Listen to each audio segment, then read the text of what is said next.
تمام چیز لے کر مجھے اپنا مذہب چھوڑنا پڑے تو میں اپنی جان دے کر بھی اپنے مذہب کو نہیں چھوڑوں گا جس رب نے مجھے پیدا کیا ہے۔ کیا میں اس رب کے دین کو چھوڑ کر آپ کے پاس چلا آؤں صرف ان چند پیسوں کے لیے؟ میں ہرگز ایسا نہیں کر سکتا، اور ہاں، میں اپنی درویشی میں بہت خوش ہوں۔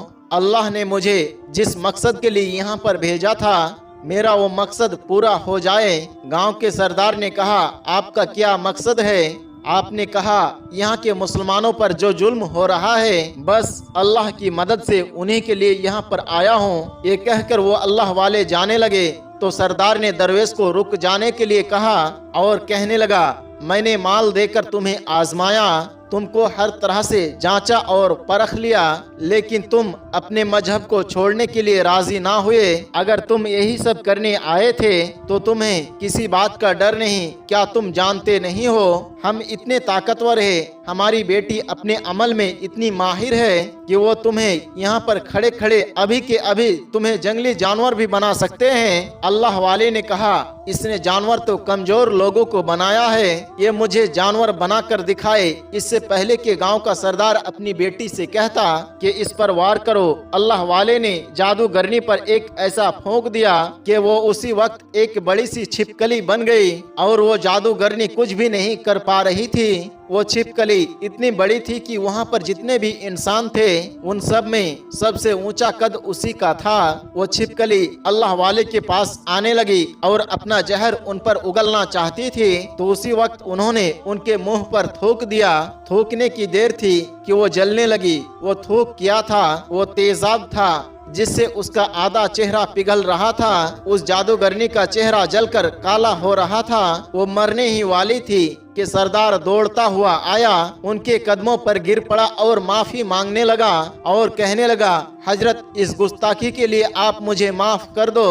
میں نے سچ میں آپ کو بہت ہی کمزور سمجھا اور آپ کو آپ کے مذہب سے ہٹانا چاہا۔ اگر میری بیٹی ٹھیک ہو جائے تو میں سچ کہتا ہوں، ہم یہاں پر جتنے لوگ موجود ہیں، یہ پوری بستی، ہم سب کے سب مسلمان ہو جائیں گے۔ اللہ والے نے کہا، ہم تمہیں اپنے دین میں شامل کرنے کے لیے یہ سب نہیں کر رہے ہیں، بلکہ تم لوگ جو ہمارے مسلمان بھائیوں پر ظلم کرتے ہو، اس ظلم کو ختم کرنے کے لیے ہم یہاں پر آئے ہیں۔ ہمارے دین میں جبر اور ظلم نہیں ہے۔ اگر تمہاری بیٹی انسان بن کر سدھر جاتی ہے تو اس کو اس کی اصلی حالت میں لانے کے لیے میں خود اللہ کی بارگاہ میں دعا کروں گا۔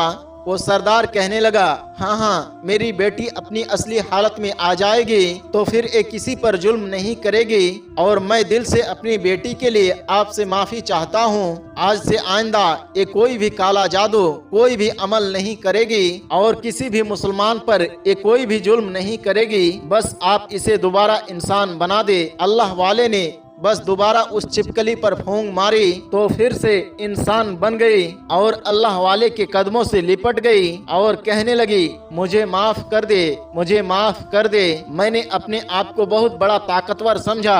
اس لڑکی کا آدھا چہرہ جل کر کالا ہو چکا تھا۔ وہ لڑکی کہنے لگی، آج میں اپنے باپ کے ساتھ آپ کے دست مبارک پر میں مسلمان ہونا چاہتی ہوں، اور یہ وعدہ کرتی ہوں کہ آج سے اس بستی میں کوئی بھی کافر، کوئی بھی مسلمان نہیں ہوگا، بلکہ سب آپس میں مل جل کر بھائی چارے کے ساتھ رہیں گے اور سبھی مسلمان ہو جائیں گے۔ اور پھر یوں ایک اللہ والے کے ہاتھوں پر اس بستی کے سردار اور اس کی بیٹی نے اسلام کو قبول کر لیا۔ پھر سردار نے اللہ والے سے اپنی بیٹی کا نکاح کرا دیا اور پھر اس بستی میں ہمیشہ کے لیے امن و امان قائم ہو گیا۔ پیارے دوستو، مذہب اسلام ایک بہت ہی خوبصورت اور پیارا مذہب ہے جس سے اپنے تو اپنے غیر بھی متاثر ہوئے بغیر نہیں رہ پاتے ہیں۔ اللہ پاک ہم سب کو مذہب اسلام سے سچی پکی محبت کرنے کی توفیق عطا فرمائے، آمین یا رب العالمین۔ دوستو، آج کا یہ واقعہ کیسا لگا کمنٹ باکس میں جا کر ضرور بتائیں۔ ملتے ہیں ایک نئے ویڈیو کے ساتھ، تب تک کے لیے ہمیں اجازت دیں۔ السلام علیکم ورحمۃ اللہ۔